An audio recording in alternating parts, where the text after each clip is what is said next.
What's up, Heartland? Thank you so much for joining us for Community Chapel. I'd like to invite you to join us as we sing some songs of praise.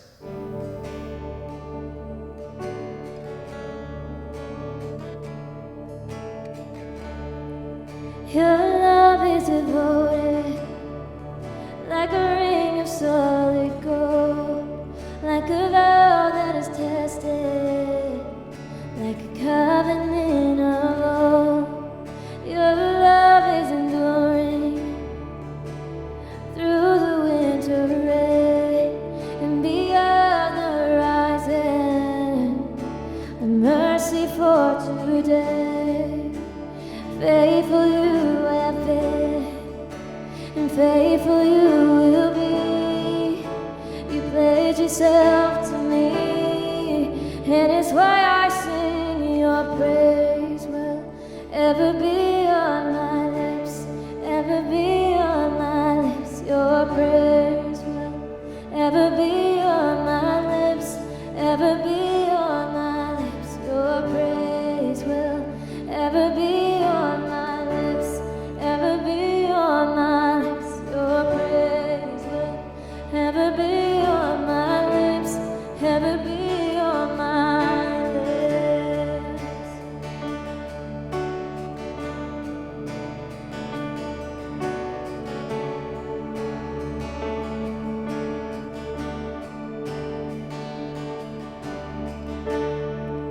You father the orphan, your kindness makes us whole, and you shoulder weakness, and your strength becomes our own. And you're making me like you, you're clothing me in white, bringing beauty from ashes.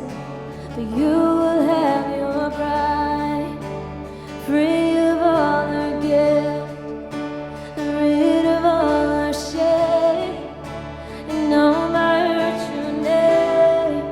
And it's why I sing your praise will ever be on my lips, ever be on my lips. Your praise will ever be on my lips, ever be on my lips. Your praise will ever be on my lips, ever be on my lips. Your praise will ever be on my lips, ever be on my lips. You will be praised, you will be praised. With angels and saints we sing worthy are you, Lord. You will be praised, you will be praised. With angels and saints we sing worthy are you, Lord. You will be praised, you will be praised. With angels and saints we sing worthy are you, Lord. You will be praised, you will be praised. With angels and saints we sing worthy are you, Lord. And it's why I sing your praise will ever be on my lips, ever be on my lips. Your praise will ever be on my lips, ever be on my lips. Your praise will ever be on my lips, ever be on my lips. Your praise will ever be on my lips, ever be on my lips.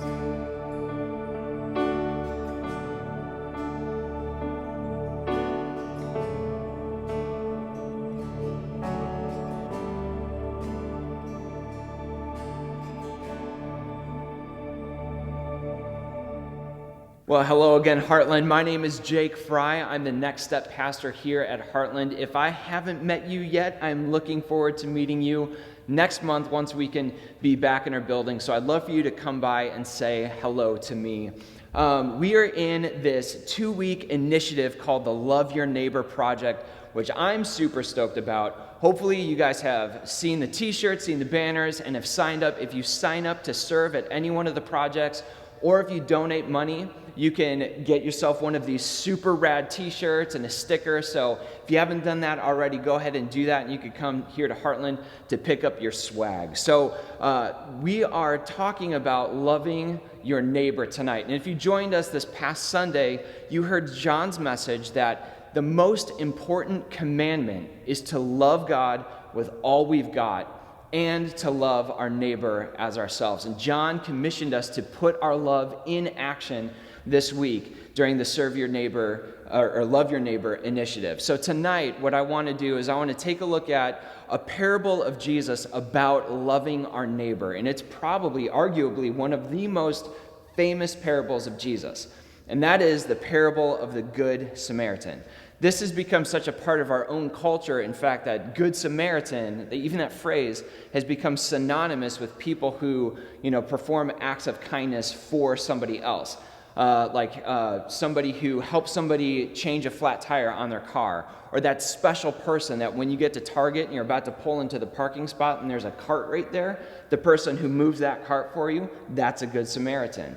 But I think that this parable has kind of been reduced to somebody who just performs an act of kindness for somebody else. And as we're going to see tonight, the point of this parable that Jesus tells actually goes much deeper. Part of it certainly is helping those in need, but it goes a little bit deeper than that. So allow me to read it for you. This parable is in Luke chapter 10. We're going to start in verse 25. And it says this: On one occasion, an expert in the law stood up to test Jesus. "Teacher," he asked, "what must I do to inherit eternal life?" "What's written in the law?" Jesus replied. "How do you read it?" And he answered, "Love the Lord your God with all your heart, with all your soul, and with all your strength, and with all your mind, and love your neighbor as yourself." "You have answered correctly," Jesus replied. "Do this, and you will live." But he wanted to justify himself, so he asked Jesus, "And who is my neighbor?" So we're going to pause there because there's some things going on here that I think we need to pay attention to. The first is an expert in religious law, or a lawyer, is asking Jesus in the parable is an answer to his question. So the parable of the Good Samaritan is for the lawyer. It's an answer to him. Secondly, the question he asks isn't only about eternal life. It's also a question about values. Who is my neighbor? In other words, who does the law require me to love, is what he's asking. So this parable is an answer to that question, who is my neighbor? So Luke chapter 10, verse 30. In reply, Jesus said, "A man was going down from Jerusalem to Jericho when he was attacked by robbers. They stripped him of his clothes, they beat him, and went away, leaving him half dead. A priest happened to be going down the same road, and when he saw the man, he passed by on the other side. So too, a Levite, when he came to the place and saw him, passed by on the other side.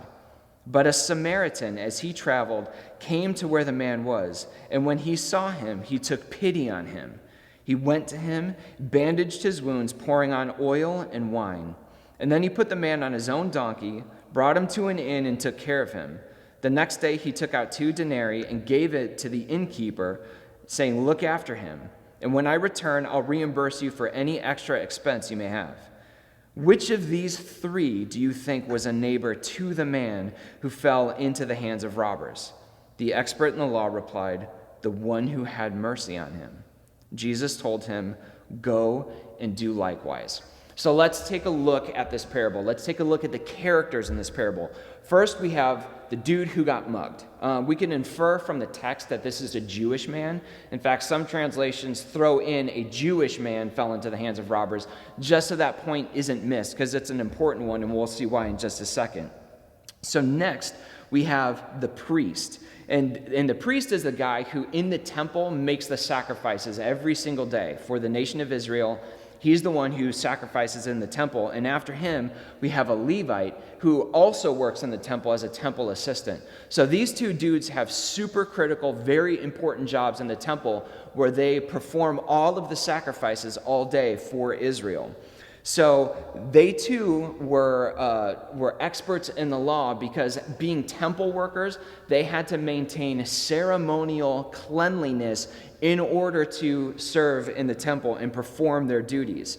So they had to abstain from certain things and do certain ritual washings in order to be able to work in the temple, which meant that if they came into contact with somebody that defiled them or dirtied them or violated one of those principles, they would have to go through this cleansing process. One of those things that would defile a priest or a temple worker is coming into contact with a dead body or a deceased body. So when Jesus uses the phrase, they see a man that's half dead, that phrase half dead carries with it the connotation that whether or not the man is alive is completely undiscernible by the priest and the Levite. So seeing him, they don't know whether or not he is dead or alive. And if he is alive, he will likely not be alive for very long. So to them in the story, this man appears as a lost cause to the priest and the Levite, which is why they crossed to the other side of the street. They wanted to avoid coming into contact with anything that would violate their position or their ability to serve in the temple. This was God's law for the priest and the Levite. The law is laid out for them in Leviticus. If you come into contact with this, you have to go through this cleansing ritual, and you are disqualified from serving in the temple. So it could be said, I guess at least on the surface, is that in their piety, they crossed the street out of devotion for God because they did not want to defile themselves. Now let me pause. Again, this parable is being told to a lawyer.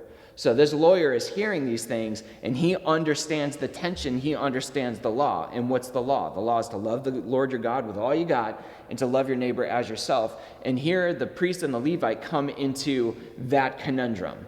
Loving God with all I have and obeying the law means staying as far away from this man as possible. But loving my neighbor means that I'm going to have to come dangerously close, if not certainly violating the standard that God has placed on them as a priest and a Levite. So there is that tension there, and the lawyer gets it. But Jesus continues. We have the Samaritan. Now, Samaritans and Jews, they did not get along. And this wasn't like a friendly rivalry like Bears fans, Packers fans. This was absolute hatred and disdain for each other. So they hated each other. Jews, in fact, called Samaritans dogs. They called them half-breeds. It was straight up racism between the two. Samaritans weren't too keen on Jews either. This is precisely where the story takes a dramatic turn, because it is the Samaritan, when the Samaritan comes across the half-dead man, seeing him, goes to him. And when he sees him, he feels deep pity, even knowing that he's a Jew. The scriptures tell us that the motive of the man asking the question is, and who is my neighbor? And he's asking that question to justify himself. To justify whatever his own actions are. The point to Jesus, or the point of Jesus to this man is clear. That the victim, the real victim in the story, isn't just the man who fell into the hands of robbers. It is the Samaritan, because he is the object of the Jews' prejudice. It's the Samaritan. The Samaritan, after all, is the one who went to the man, who helped the man, who nurtured the man, who took care of the man, who put him on his own donkey and brought him to the inn. But that didn't even enter the mind of the Jew, because the Samaritan, in his thought, is completely incapable of that type of mercy. But that's not what we see in the story that Jesus tells. At the heart, this story is about us shedding our prejudices against our neighbor in order to love our neighbor. So the answer to, and who is my neighbor, is everyone. It's everyone.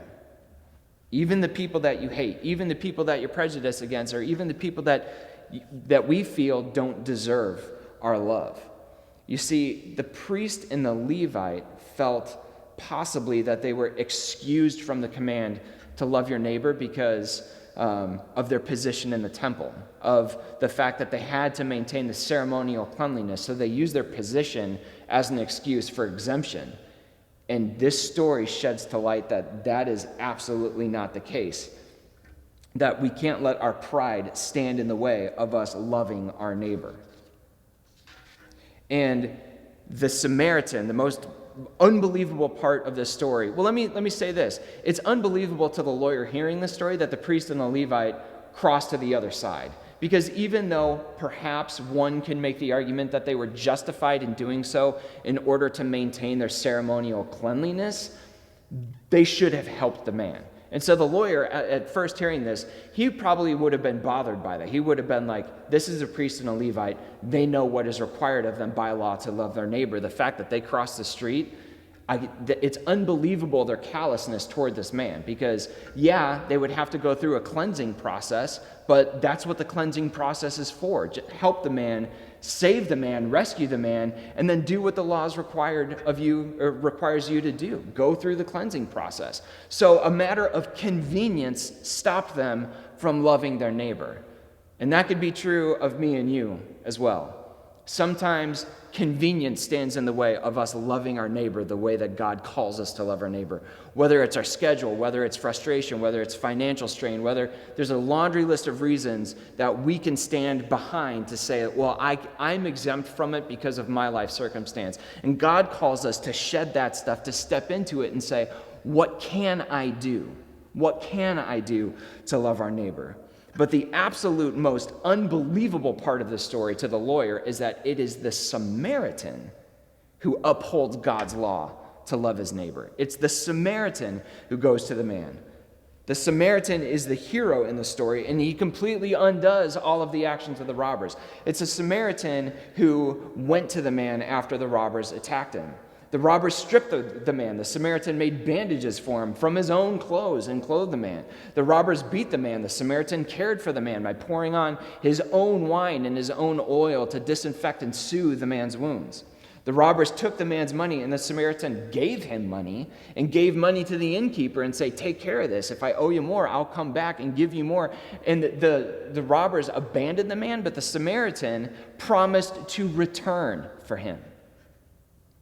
The story of the Good Samaritan is actually a portrait of Jesus Christ for me and you.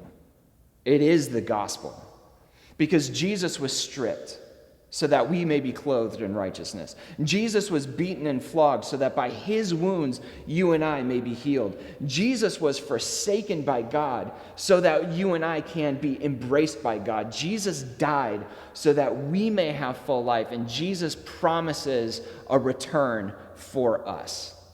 The Samaritan is a portrait of Jesus. So who's the neighbor in the story? It's the Samaritan. It is the one who for the Jew is easy to hate. It's the enemy. It's the dog. It's the half-breed. He is the neighbor. The one who showed mercy despite all of the reasons not to. So John on Sunday said that the Apostle John, when he wrote his letter, he said, dear friends, because of what Jesus has done for us, we have to love our neighbor. Jesus laid his life down for every single person. The answer to the question, who is our neighbor, is it's everyone. Everyone has been created in the image of God. Everyone is an image bearer of God. Everyone is of such immense value to God that Jesus laid his life down for them, to die for them, so they could be redeemed by placing their faith in him. That should cause us to do a heart check and to really examine who we embrace as our neighbors. Because if it's not everyone, then we're missing something. It should be everyone, because we are all created in God's image. The call to me and you is to go and do likewise, to show mercy without exemption to every single person. That is loving your neighbor in action. So right now what we're going to do is we're going to go into a time of prayer. On your screen you're going to see some prayer requests pop up. I invite you to pray for those. Pray for those requests. Love your neighbor in taking their needs before God, and ask God to be a blessing to them, and pray for you. Pray for God to move in your heart and to reveal to you and me what our prejudices are, what we need to shake. So let's go to prayer together.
burdens you have borne.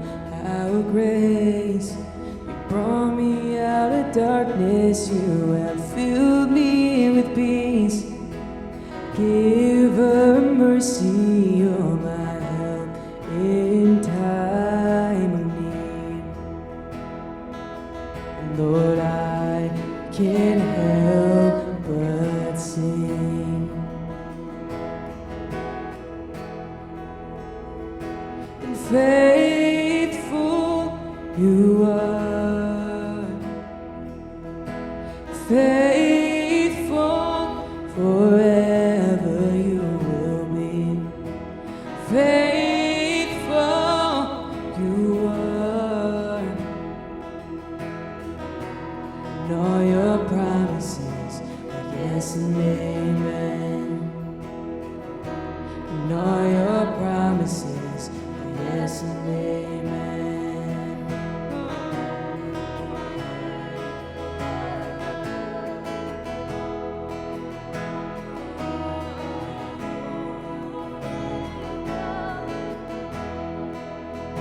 And beautiful Savior, you have brought me near. You pulled me from the ashes. You have broken every curse. Blessed Redeemer, you have set this captive free. Lord, I can't help but sing. Faithful you are, and faithful forever you will be. And faithful you are, and all your promises are yes and amen. And all your promises are yes and amen.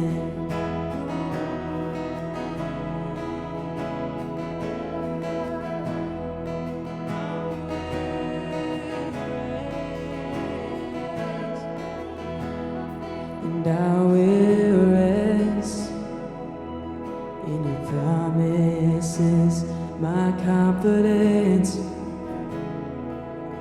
is your faithfulness. And I will rest in your promises. My confidence is your faithfulness. And I will rest in your promises. My confidence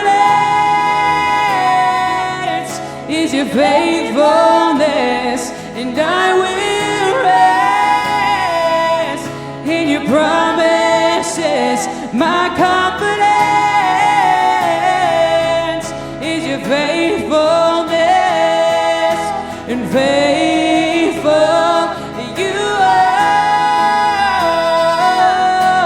faithful forever you will be. Faithful you are. All your promises are yes and amen. And all your promises are yes and amen. And all your promises are yes and amen.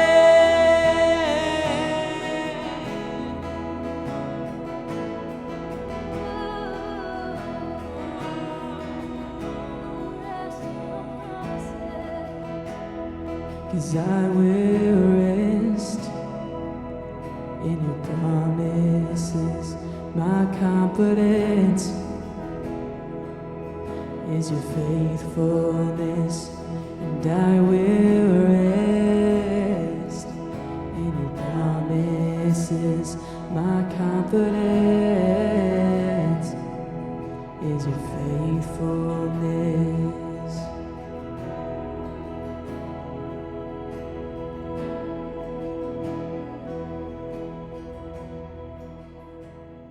Thank you so much for joining us tonight for Community Chapel. We'll be back next Wednesday as well, but don't forget to tune in this Sunday on all of our platforms. We'll still be online, but we're starting a new series, and you don't want to miss it.